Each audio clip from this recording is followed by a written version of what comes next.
Hello everyone, welcome back to my channel. My name is Ashutosh Singh, currently studying MBBS first year at St. John's Medical College, Bangalore. So this video is dedicated to all the candidates applying for St. John's Medical College, Bangalore. I've got many comments regarding this issue. So in this video, I'm gonna solve all your queries. So let's get started. So let's start. First of all, for this religion, you have to choose Christian. And if Christian, you have to choose subcaste Roman Catholic. You just have to choose Roman Catholic and you will be considered in RC2 to RC8.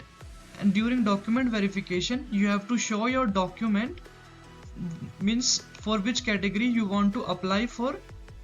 For that particular category, you have to get your document ready and you have to show your documents at the time of document verification. So if you have made any mistake, you can edit your application up to 9 PM on 22nd July. So I hope I have cleared all your doubts.